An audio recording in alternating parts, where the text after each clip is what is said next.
everyone. So, in this video, I'm going to cover about 5 career mistake specifically if you have an ambition to become a vice president of supply chain. Okay, so with that, let's get it started.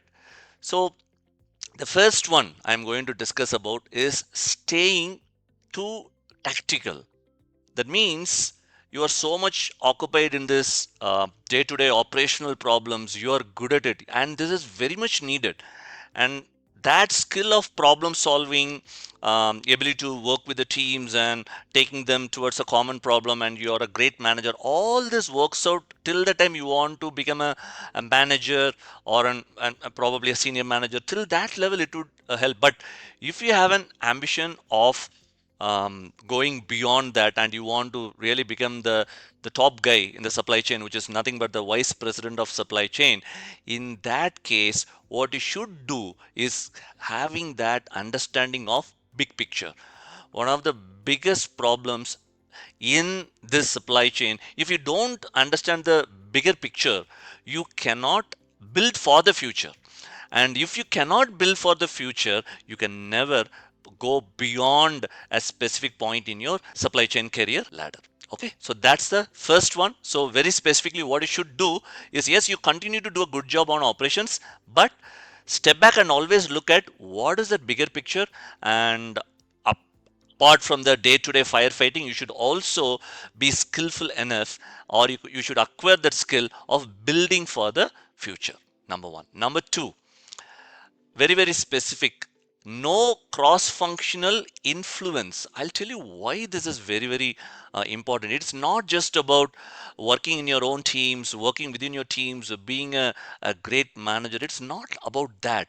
It talks specifically about when it comes to supply chain, there are multiple functions part of it. You have your customer service, you have your procurement, and you have your quality teams, you have your warehousing teams, transportation teams. So if you are part of a particular function and if you're good only within the team and you are not breaking ice with other functions due to any reason, or if you're not putting that effort towards it, then this would become a bottleneck, or this would kill your dream of becoming a VP supply chain. So why this is specifically put across here is, only when you start working with people whom doesn't have that direct reporting kind of relationship, you understood, that is very important. When you someone is reporting to you, right, it's sometimes very easy to set them a set of goals, work together as a team. But when it comes to working with people who do not have that kind of a direct reporting relationship, how you are able to bring them into a common objective, that is what is important if you want to become the VP of supply chain. The third one we have is avoiding technology and data. So I'll tell you here, avoiding in the sense you're telling, hey, no, no, no, I don't want to head in that direction. It's not that way. See, you cannot be completely on technology on day one. Yes, your organization may have some spreadsheets, there may be some manual activity, absolutely fine. But what you should consciously do is understand what is happening on the technology side, right?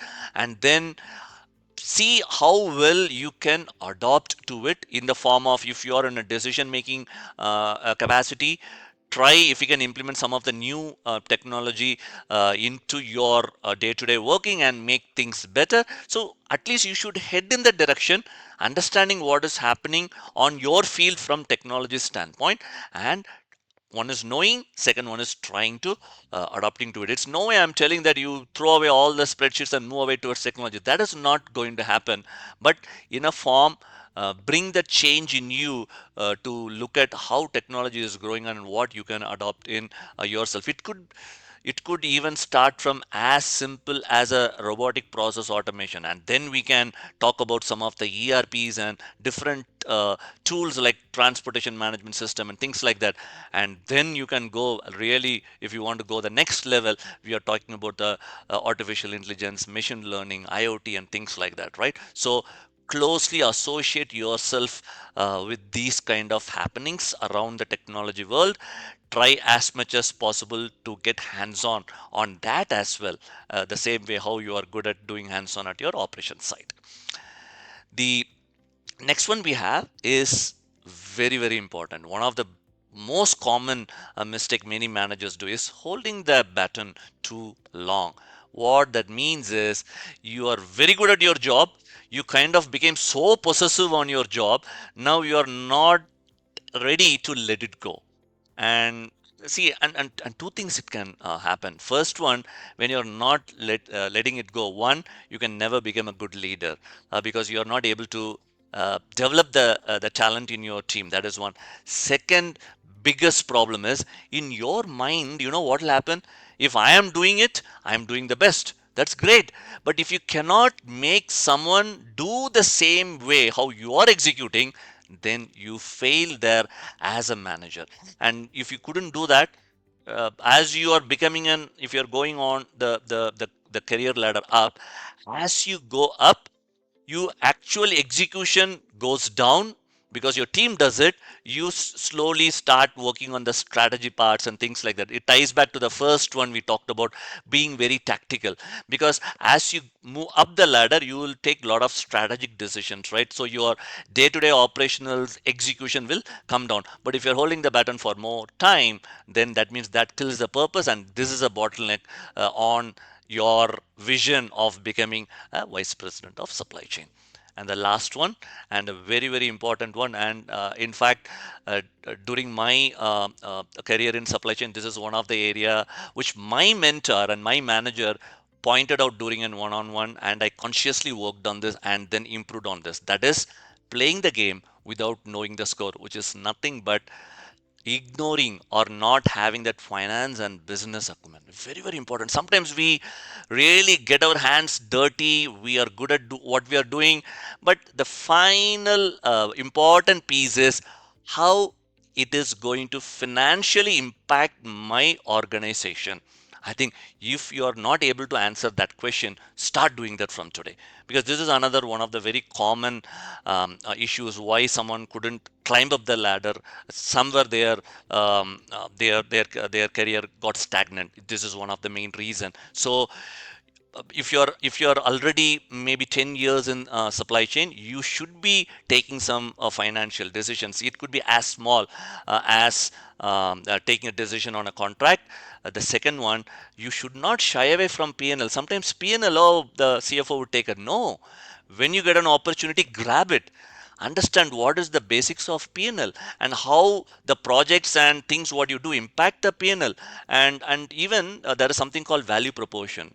The best opportunity for you is whenever you doing a project, go to some of the financial analysis in your organization and tell them, hey, you know what, my team has done this, and can you tell me what is the impact of this in the P&L? When you start this discussion, automatically you will get to understand what are all the different heads within the P&L, how the projects impact. Slowly, even without your knowledge, you get in the direction of acquiring that finance and business acumen. So this is the last one, the fifth one, but very, very crucial one. And what I also have you at the end, this is a quick checklist for you. I'm not going to read out everything for you. What I would recommend is take a snapshot of this, print it, and keep it at your desk. What I have done here is I have made 15 pointers across 5 different sections, which is on career development, networking, performance and evaluation, strategic thinking, and personal discipline. Ensure you check each of this, and if you are doing that, you can very confidently say that you're heading in the right direction to become a VP supply chain. Right, so that's it. I wish you all the very best, and I will see you on the next session. Thank you.